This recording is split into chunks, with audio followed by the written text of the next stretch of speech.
વર્ષાબેન જય યોગેશ્વર. મને બેન ડાયાબિટીસમાં કેટલું સારું થઈ ગયું હો, 50% સારું થઈ ગયું. હે પહેલા તો હું કઈ ખાઈ પી ન શકતી, મારું શરીર ઓલું હતું પીળું, એ રતમડું થઈ ગયું. થોડો બાકી વજન જરાય ન ઉપાડી શકતી, જરા ઉપાડી શકું. પછી આમાં મને એમ કે ઓલું આ સુગર 50% થઈ ગયું. દર વખતે હું ચેક કરાવવા જાઉં 10 ઘટતી જાય. હા સારું લ્યો. તમે બધી મંત્ર રે તમારે નાઈપો જ કોઈ કે ઓલું છે તાર બાપ દાદા વળવાનું છે? ના, એમાં એવું છે બેન કે ચૈતર મહિનો હતો ને ત્યારે ચૈતર મહિનાના નવરાત્રિમાંથી મને સપને આવતા શિવશક્તિ નાના બાળ સ્વરૂપમાં. પછી મને એવું લાગતું કે આ બધો મારો ભ્રમ છે એમ. પછી મને હનુમાનજી આવે મોગલમાં, મને સપને રાતે આવે ને હું આમ ભૂતની જેમ હૂતી હોય પણ હું ઉઠીને એને યારે જાઉં તો સપનામાં જાઉં રાતના. ને પછી બધા મને ઝાડ બતાવે, આ કેન્સરની દવા છે, આ ડાયાબિટીસની છે, આ દાદરની છે, આ ખરજવાની છે, આ ઝાડના પાનને ટોટલી બધીના પાનને ઝાડના પાન વાટીને જ બધું કરવાનું.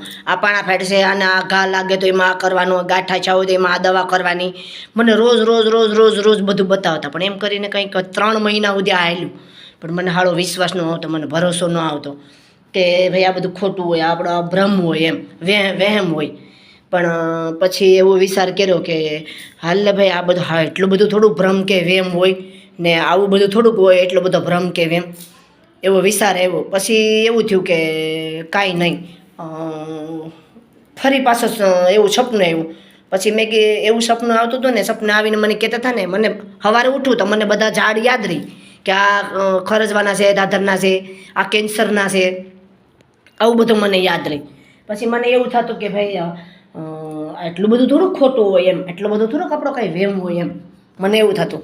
પછી મેં કીધું એટલું બધું તો હા વેમ કે ખોટું ન હોય. પછી એમ થયું કે હાલને પૂછવા દે. પછી મેં સપનામાં એવી રીતના પૂછ્યું કે હું તો મારે હું તો ઘેર કહેવા જાઉં કેન્સર છે કે તમને શું છે, તો મારે કઈ રીતનું શરૂ કરવું હોય તો. પછી મને એમ કીધું હતું કે તું ધૂળ નાખી દે ને તો ત્યાં મેં કીધું મને વિશ્વાસ નથી આવો કોઈ પરસા પૂરો. મને સપનામાં કીધું કે તું ધૂળ નાખી દેશે કુંડામાં. તો મેં વખાતરો કર્યો કે હાલે ભાઈ ધૂળ નાખી લેવા દે ને. તો મેં ધૂળ નાખી તો કે એમાં એક ખૂણે ધતુરો ઉગશે 3 પાનનો. તો એ હાસ્યિક એમ કે એ ધતુરો ઉગ્યો એમ 3 પાનનો. એટલે 3 દિવસના પછી મને વિશ્વાસ આવ્યો. ને પછી એવી રીતનો વિશ્વાસ આવ્યો કે એ લોકો પાછું એવી રીતના સપને કીધું કે તને કોઈ પણ વ્યક્તિ સામું મળશે, તારે એને ભેટો થાય. તમે આરસીએમની ને યુટેકની ને આરસીએમની મિટિંગમાં અમે ગયા રિઝલ્ટમાં, તો ત્યાં એ બેનને મને મળ્યા. ને પછી અમે એ બેનને આરસીએમની યુટેકની વાત કરતા હતા. તો એ બેને એવી રીતના કીધું કે જો ને મારે આમાં કેમ કરવું બેન, આમાં મારા મમ્મીને તો ખાટલા વહુ છે ને અમે લાવ્યા છે અહીંયા વેરાવળથી, મારી બેનને બધા આવ્યા છે ને મારા મમ્મી હાવ છેલ્લા સ્ટેપ ઉપર છે કે આ બધી આવી હાલત છે. એનું આખું શરીર હળી ગયેલું હતું, એને માથે જીવાત હાલી જતી હતી. પછી હું કીધું કે કાંઈ વાંધો નહીં કે બેન કાંઈ રસ્તો હોય તો કરો ને. મેં કીધું કાંઈ વાંધો નહીં, તમને કાલે જવાબ આપા. પછી ઘરે આવીને પછી પાછું મને સપના આવ્યું. તો સપના આવ્યું તો કે મેં કીધું એક બેન છે આવી રીતનું એનો પ્રોબ્લેમ છે, સોલ્યુશન કરી દો તો હું તમને માનું કે તમે મને સપને આવું એ હાસું છે અને મારી પાસે આવું કાર્ય કરાવવા માગો છો, સમાજ સેવા કરાવવા. પછી એ મને કીધું કે હા પાણા ફેટની નાની આ એટલી દવા કરજે ને આ એટલું એને પાજે ને એને ડાયાબિટીસ પણ છે. પછી મેં પૂછ્યું હતું ને એ બેનને તો કે હા ડાયાબિટીસ પણ છે, નાનું આ કરાવજે. 3 દિવસમાં હું એને હાલતી કરી દઉં અને 5 દિવસમાં તો હું એને ખાતી કરી દઉં તો માનજે, બાકી નહીં. 6થો દિવસ ન થવા દો. 3 દિવસમાં તો એ મને જે પાણા ફેટની દવાનું કીધું હતું એ બેનને મેં કરી તો મંત્ર બોલીને મને એક ઉપદેશ મંત્ર આપેલો છે કે એ મંત્ર મારે કોઈને નહીં કહેવાનો, મારે એક મનમાં જ બોલવાનું અને હનુમાનજીનો મંત્ર ચાલુ રાખવાનો. મને 2 મંત્ર આપેલા છે તો એ મેં મંત્રની દવા કરી તો એ બેનને 3 દિવસમાં હાલતા થઈ ગયા અને થાળી લઈને જમવા વળગી ગયા. એને દુખાવો પીડા બધી બંધ થઈ ગઈ.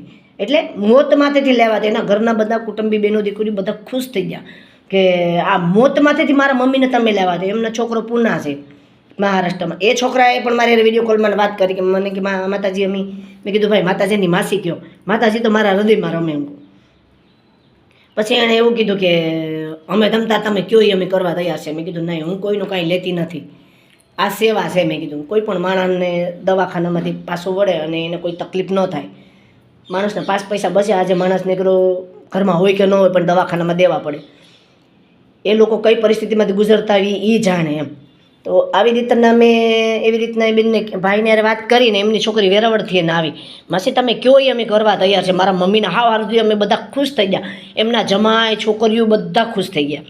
તો અમને આશા જ નથી, અપેક્ષા જ નથી કે અમારા મમ્મી જીવીએ એમ કે રહે. અમારા આ 17 વર્ષ આ રોગ હતો એ કે, અને એ 17 વર્ષનો રોગ એમાંથી એને હુકુ કેન્સર થઈ ગયું. એને હુકુ કેન્સર કહેવામાં, એવું અંદર કેન્સર થાય એવું એને હુકુ કેન્સર જેવું થઈ ગયું. મને સપના આવીને કીધું, મને તો ખબર નથી કે આને હુકુ કેન્સર કહેવાય એમ, પણ મને સપના આવીને કીધું કે એ હુકુ કેન્સર કહેવામાં આવે. હવે એ હુકુ કેન્સરનું એવી રીતના કીધું ને પછી એને મેં દવા કરીને 5 દિવસમાં છે ને 17 દિવસમાં કન્ટિન્યુ એ એના ઘરે જતા રહ્યા. પછી એ લોકોએ કીધું કે શું કરું, મેં કીધું વિડીયો બનાવો તો સોશિયલ મીડિયામાં વાયરલ થાય તો લોકો જાણીને બધા આવે, હું કાંઈ ઘરે ઘરે તો કહેવા ન જાઉં. એટલે મને પછી બધી દવા બતાવી, ડાયાબિટીસની, પછી મસાની, આવી રીતની કાનના દુખાવાની, કાનની રસીની, પછી આંખમાં તેજ ન હોય, પછી આંખમાં સમજી લો કે નંબર હોય, ટોટલી માથાની, શરદી ઉધરસની. એટલે 5 દિવસમાં જ સારું થાય. ટૂંકમાં 3 દિવસમાં રાહત થઈ જાય ને 5 દિવસમાં સારું થઈ જાય. પછી મને ખુદને ચમત્કાર લાગવા માંડ્યો કે આ એક ચમત્કાર, આ બધું શું કહેવાય. મેં કીધું અમારા હાથે હું બધું આ થાય છે. મેં કીધું મને ખુદને સમજાતું નહોતું ને પછી મને એમ થયું કે આ એક ચમત્કાર, આ ભગવાન મારા હાથે જ આ કાર્ય કરાવવા માગે એમ. એટલે આ રીતનું પછી એવી રીતના એમ કે આ દવા મેં શરૂ કરી એટલે બધા લોકો આવે છે ને બધાને સારું થઈ જાય છે.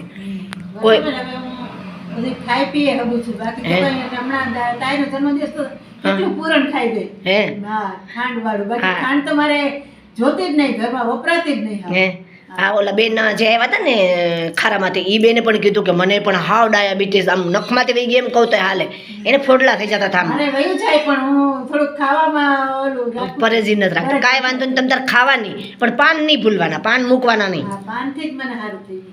હા જો મીઠા લીમડાના પાન, વડલાના પાન, પીપળાના પાન, આંબાનું પાન આ મૂકવાનું જ નહીં, ચાલુ જ રાખવાનું. એટલે તમને નખમાંથી રોગ વયો જાય.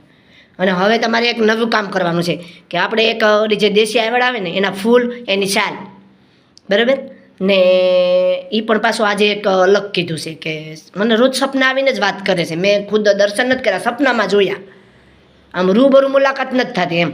અને મને એવું કીધું છે કે તું આ જો આ કાર્યમાં, આ સેવામાં તું પરિપૂર્ણ ઉતરા નહીં તો તને હું દર્શન દે, એવું મને વસન આપેલું છે. બરાબર. પછી મને એવું થયું, મને પશુને કીધું કે પશુને પણ જીવાત પડે ને તો એને સારું થઈ જાય. પછી આ શનિને કૂતરાને જે જીવાત પડી હતી ને, આપણે જો ને પુષ્પાબેન જોયું હતો ને વિડીયો, તો એ એની જીવાત પણ એ મંત્ર બોલીને કર્યું ને એને પાટો બાંધ્યો તો જીવાત પણ મરી ગઈ. અને શનિને પણ હાવ સારું થઈ ગયું છે. હજી આપણે અહીં શનિ હું તો છે ને એને, એટલે આમ હાવ સારું થઈ ગયું એમ. અત્યારે તો એમ પરફેક્ટ દોડે છે. પછી એની માને કૂતરીને પણ એવું થયું, ગાયને પણ એવું થયું, એને પણ દવા લગાડી એટલે બધાને સારું થઈ ગયું. એટલે પછી મને વિશ્વાસ આવ્યો ને પછી મને એમ થયું કે નહીં, આ ભ્રમ નથી, આ વેમ નથી મારો, આ હકીકત છે. અને જેટલા લોકો આવે છે બધા ખુશ થાય છે, સામેથી ફોન કરે છે. આ મંત્ર તો બોલવો જ પડે ને. હા, ફરજિયાત, મંત્ર વગર ન હાલે. મંત્ર વિના સારું ન થાય. પડે પહેલાનું છે. હા, પહેલાં આવવું પડે અને સારું થયા પછી પાછું તમે વિડીયો બનાવવા આવો એટલે તો એ વિડીયો વાયરલ થાય એટલે લોકોને ખબર પડે તો લોકો દુઃખમાંથી મુક્ત થાય એ રીતનું.